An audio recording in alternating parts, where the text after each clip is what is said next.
28 जून UFC 317 suppose किया गया था कि ये कार्ड एक बहुत बड़ा कार्ड होगा क्योंकि 317 का कार्ड इंटरनेशनल फाइट वीक में पड़ता है और UFC के पॉइंट ऑफ व्यू से देखें तो ये वीक पूरे साल का सबसे बड़ा वीक बनता है क्योंकि यहीं पर वेरियस सेरेमनीज होती हैं, यहाँ पर अवार्ड्स दिए जाते हैं, यहाँ पर हॉल ऑफ फेम फाइटर्स को भी अवार्ड मिलता है और ये जो वीक है ये ओपन रहता है टूर करने के लिए। तो इसीलिए UFC के लिए ये एक बड़ी डील बन जाती है कि वो यहाँ पर एक सॉलिड कार्ड को प्रेजेंट करें। बट इस साल ऐसा लग रहा है कि UFC बहुत ज्यादा डीप वाटर्स में आ चुकी है। अभी अगर हम देखते हैं तो या तो UFC चैंपियंस की फाइट ऑलरेडी बुक्ड है या फिर वो इंजर्ड हैं या फिर कुछ ऐसे चैंपियंस हैं जो फाइट करना चाहते ही नहीं है। रिसेंटली बहुत मेजर अपडेट आया जो हर किसी ने देखा कि middleweight champion Dricus du Plessis injured हो चुका है और ये अपडेट सुनकर हर कोई ऐसे पैनिक मोड में है जैसे कि अब इंटरनेशनल फाइट वीक में कोई चैंपियन बचा ही नहीं है जिसकी फाइट हो सकती है। और इसीलिए मैं देख रहा हूँ कि बहुत सारे लोग ड्रिकस को अभी हेट कर रहे हैं कि वो कैसे इंजर्ड हो सकता है और उसकी वजह से पूरा UFC 317 का कार्ड रुइन हो सकता है। बट यहाँ पर मुझे ऐसा नहीं लगता कि ड्रिकस डु प्लेसी इतना ज्यादा हेट डिजर्व करता है क्योंकि अगर हम इस चीज को थोड़ा सा रिवाइंड करते हैं, जब ड्रिकस इंजर्ड नहीं था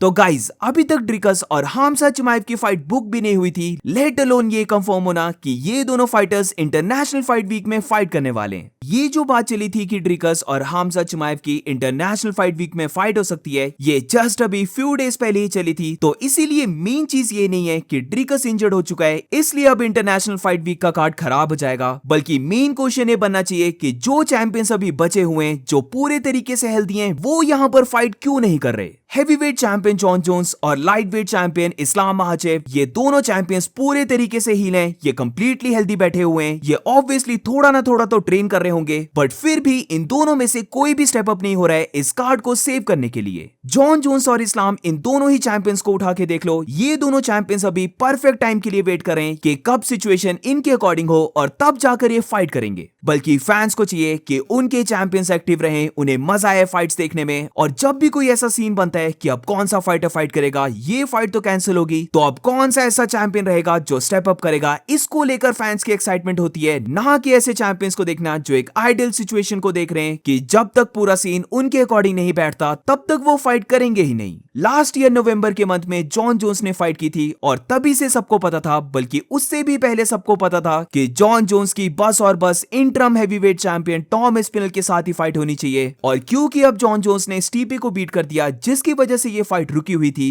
तो अब तो इन दोनों की फाइट को करवाने के लिए कोई भी प्रॉब्लम नहीं पड़ेगी और नेक्स्ट ईयर तो ये फाइट इजीली बुक हो जाएगी। बट अब जब हम इस ईयर में आ चुके हैं तो हम देख रहे हैं कि जॉन जोन्स ने अपनी डिमांड को रखा है कि जब भी उसकी फाइट अनाउंस होगी उसके बाद से उसे 6 मंथ्स का टाइम चाहिए ट्रेन करने के लिए और तभी जाकर वो फाइट करेगा। दूसरी साइड इस्लाम महाचेव है जिसने जनवरी में फाइट की थी, वो भी नंबर 9 या फिर नंबर 10 रैंक फाइटर है नाटो मोइकानो के साथ, और वहां पर मुझे लगता भी नहीं है कि इस्लाम ने 1% भी डैमेज को लिया था। तो वंस अगेन मेरी समझ से बाहर है कि ये चैंपियंस फाइट क्यों नहीं कर रहे हैं। अब हु केयर्स कि इलिया टोपुरिया डिजर्व करता है या फिर नहीं डिजर्व करता title shot, most of the fans और जिस वे से ये UFC वर्क करती है, जिस वे से इनका बिजनेस चलता है, उस वे से अगर हम देखें तो जिस दिन टोपुरिया ने ये अनाउंस किया था कि वो लाइटवेट डिवीजन में एंटर हो रहा है, उसी टाइम से वो इस डिवीजन का सबसे बड़ा फाइटर बन चुका है। तो मुझे लगता है कि अगर कार्ड सेव करने की बारी आती है तो इस्लाम को ये फाइट एक्सेप्ट कर लेनी चाहिए। बट चलो हम ये चीज को भी मान लेते हैं कि इलिया डिजर्व नहीं करता टाइटल शॉट, उसे साइड लाइन कर दो। बट फिर भी अगर हम देखें बाकी भी तो टॉप फाइटर्स हैं जिनके साथ इस्लाम महाचेव फाइट कर सकता है। मुझे लगता है कि अगर इस्लाम महाचेव खुद बोले UFC को कि वो अरमान सरूकिन के साथ फाइट करना चाहता है तो मैं 100% श्योर हूं कि ये फाइट फिर से बुक हो जाएगी। फिर भी सेकंड टाइम मान के चल लेते हैं कि ये फाइट नहीं बन सकती, अरमान को भी साइडलाइन कर दो, तो अब भी तो देखा जाए तो चार्ल्स ओलिवेरा पूरा खाली पड़ा है। इजीली इस्लाम महाचेव और चार्ल्स ओलिवेरा का रीमैच इंटरनेशनल फाइट वीक में बन सकता है। लाइटवेट डिवीजन में चार्ल्स ओलिवेरा एक बहुत बड़ा नाम है, तो ऑब्वियसली अगर ये फाइट बुक हो जाती है कोई भी इस फाइट को ऑब्जेक्ट नहीं करने वाला है। तो वंस अगेन मेरा यही क्वेश्चन बनता है कि जॉन जोन्स और इस्लाम जैसे चैंपियंस जो अभी पूरे तरीके से इंजरी फ्री हैं, वो फाइट क्यों नहीं कर रहे। फ्लाईवेट चैंपियन एलेजेंडर पिंटोचा हेडलाइन कर नहीं सकता, वो एक फ्लाईवेट फाइटर है, तो ऑटोमेटिकली ये अनरिटन रूल है कि एक फ्लाईवेट चैंपियन इतने बड़े कार्ड को हेडलाइन नहीं कर पाएगा।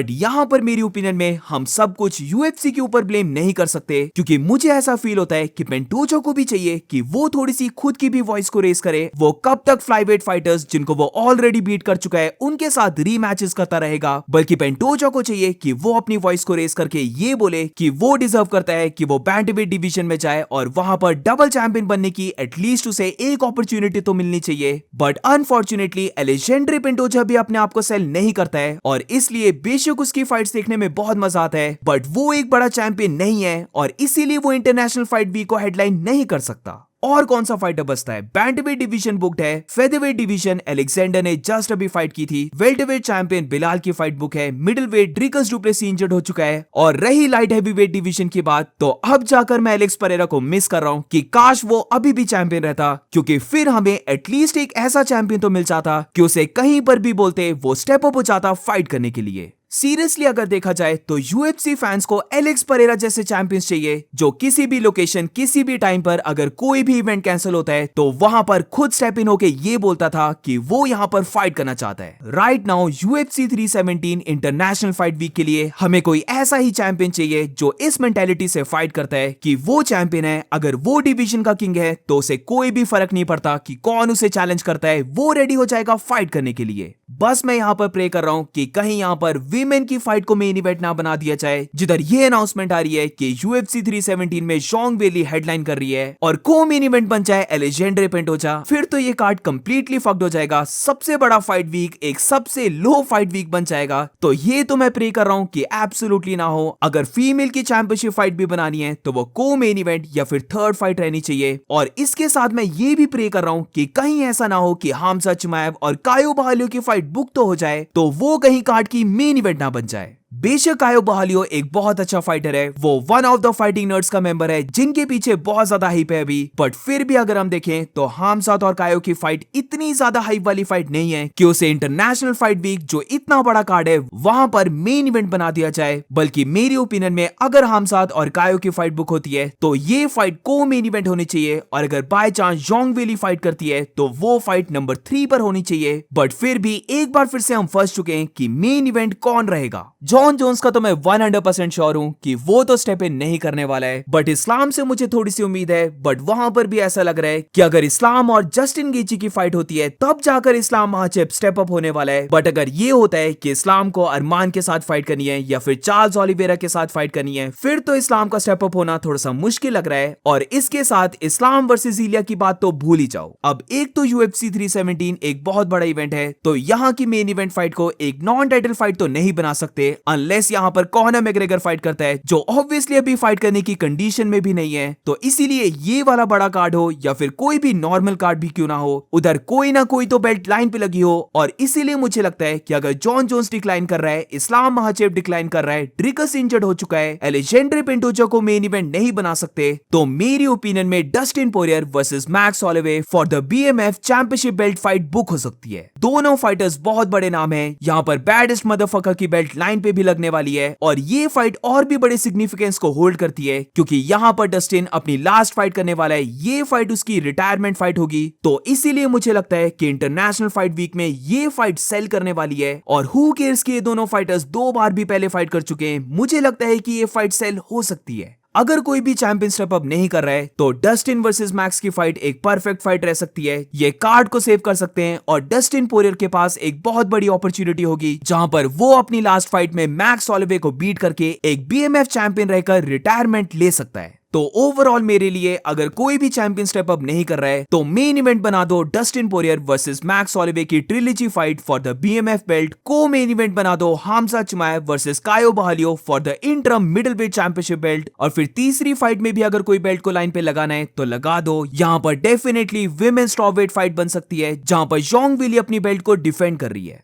So that's it for this video guys। अब वैसे तो इस वीडियो का यही प्लान था कि मैं बस ये देखूं कि कौन से फाइटर्स UFC 317 में फाइट कर सकते हैं, बट फिर फ्लो में मैंने थोड़ा सा जो चैंपियंस इनएक्टिव है उनके बारे में भी बातें की हैं। तो मे बी ये वीडियो थोड़ी सी लंबी बन गई हो जितना मैंने सोचा नहीं था। तो डू लेट मी नो कि तुम्हें ये वीडियो कैसे लगी। अगर तो पसंद आई तो make sure to like it and definitely please make sure to subscribe. मिलते हैं नेक्स्ट वीडियो में।